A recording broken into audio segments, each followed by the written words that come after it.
चलो देखो, लिख लिया।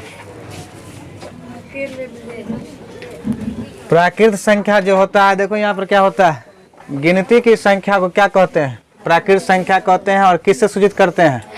एन से सूचित करते हैं। देखो पहला लेटर गिनती प्राकृत संख्या को हम कहते हैं नेचुरल नंबर। पहला लेटर क्या आता है? एन आता है। इसीलिए हम इसको किससे सूचित करेंगे? एन से। कह रहा है गिनती की संख्या, तो गिनती की संख्या कहाँ से शुरू होता है?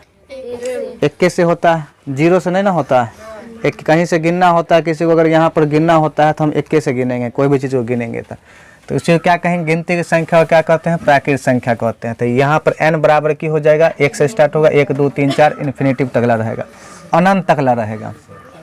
प्राकृत संख्या कहेगा कि सबसे बड़ी प्राकृत संख्या कौन होगी, तो क्या जवाब देगा? सबसे बड़ी प्राकृत संख्या बड़का। इस संख्या 1 से स्टार्ट हुआ है, कहाँ तकला जाएगा इसका गारंटी नहीं है, अनंत तकला जाएगा, सही कि नहीं? तो पूछेगा कि सबसे बड़ी प्राकृत संख्या क्या होती है, तो नहीं होती है, अनंत तकला जाएगा, कोई भी हो सकता है, क्या होगा गारंटी नहीं है। लेकिन अगर पूछेगा कि सबसे छोटी प्राकृत संख्या क्या होगा, तो 1 होगा। 1 से कम होगा कि? 1 से कम नहीं होगा, नहीं ना होगा। तो सबसे छोटी अगर प्राकृत संख्या पूछेगा तो 1 हो जाएगा। बात समझ में? ऑब्जेक्टिव में पूछता है कि सबसे छोटी प्राकृत संख्या है तो 1 होती है। और सबसे बड़ी प्राकृत संख्या पूछेगा तो कहाँ तक जाएगा, इसका पता नहीं होता है, अनंत तक लग जाएगा। पूर्ण संख्या की होता है, इसको हम होल नंबर कहते हैं। कौन सा नंबर कहेंगे? Whole number. इसको देखो, हम पहले लेटर डब्लू है, इसलिए हम किससे सूचित करेंगे? इसे डब्लू से सूचित करेंगे। तो शून्य सहित प्राकृत संख्याओं के समूह को क्या कहेंगे? पूर्ण, हाँ पूर्ण संख्या कहेंगे। क्या कहेंगे? पूर्ण संख्या। शून्य सहित जीरो लगा के, यानी कि प्राकृत संख्या में, तो प्राकृत संख्या 1 से स्टार्ट होगा, उसमें अगर जीरो को क्या कर दे, शामिल कर दे, तो क्या बन जाएगा? ये पूर्ण संख्या बन जाएगा। क्या बन जाएगा? पूर्ण संख्या, होल नंबर बन जाएगा। तब सबसे पूछेगा यहाँ पर पूर्ण संख्या के समूह की हो जाएगा, तो डब्लू 0 से स्टार्ट होगा, 1 2 3 4 इन्फिनिटी तक रहेगा। सबसे बड़ी पूर्ण संख्या पूछेगा तो क्या हो जाएगा? ये भी अनंत होगा, नहीं हो जाएगा? सबसे बड़ी प्राकृत संख्या क्या होगा? अनंत में हो जाएगा। लेकिन अगर पूछेगा कि सबसे छोटी प्राकृत संख्या क्या होगा, तो क्या जवाब देगा? 0 होगा। क्या होगा? 0। सबसे छोटी पूर्ण संख्या 0 हो जाएगा। कोनो दिक्कत? आप समझो। यहाँ अगर यहाँ से एक और सवाल पूछ लेगा कि सबसे छोटी, फंसा के पूछ लेगा कुछ भी, कि सबसे छोटी सम पूर्ण संख्या क्या होगी? सवाल सुना, सबसे छोटी सम पूर्ण संख्या क्या होगी? क्या होगा? सोचबो नहीं किया होगा इस सबसे छोटी पूर्ण संख्या। देखो ना इसमें कौन आ रहा है? 0 है, 0 है, 1 है, 2 है, तो क्या हो जाएगा?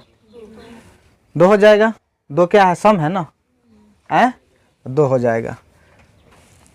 अब उसके बाद देखो पूर्णांक संख्या क्या हो जाएगा? इसको हम इंटीजर्स कहते हैं। क्या कहेंगे? इंटीजर्स। शून्य सहित धनात्मक तथा ऋणात्मक संख्याओं के समूह को पूर्णांक संख्या कहते हैं। क्या कहेंगे? पूर्णांक संख्या कहते हैं। इसे आई या जेड से सूचित किया जाता है। इंटीजर्स का पहला लेटर क्या है? आई है, तो आई से सूचित करते हैं। कभी कभी इसको जेड से भी सूचित करते हैं। परिभाषा में क्या लिखा हुआ है कि शून्य सहित, किसके सहित? शून्य सहित, शून्य सहित धनात्मक संख्या। तो इसके देखो, इसके आगे कुछ नहीं, सब जुड़ होता है, नहीं होता है। धनात्मक संख्या तथा ऋणात्मक संख्या के समूह को क्या कहेंगे? क्या कहेंगे? पूर्णांक संख्या कहेंगे। मतलब इसमें धनात्मक संख्या भी रहेगा और ऋणात्मक संख्या भी रहेगा और 0 भी शामिल रहेगा, उसे हम क्या कहेंगे? पूर्णांक संख्या कहेंगे। सबसे बड़ी पूर्णांक संख्या पूछेगा तो क्या हो जाएगा? सबसे बड़ी पूर्णांक संख्या अनंत होगा। देखो ना, इन्फिनिटिव तक ला जा रहा है, अनंत तक ला जाएगा। और सबसे छोटी पूर्णांक संख्या पूछेगा तो ये भी अनंत हो जाएगा, माइनस अनंत तक ला। कहाँ? अगर सवाल पूछ दे कि क्या सभी प्राकृत संख्या, सभी प्राकृत संख्या पूर्ण संख्या होती है, बताओ। अगर इस प्रकार से पूछता है कि क्या सभी पूर्ण संख्या प्राकृत संख्या होती है, क्या जवाब देगा दोनों में से? क्या सभी प्राकृत संख्या पूर्ण संख्या है?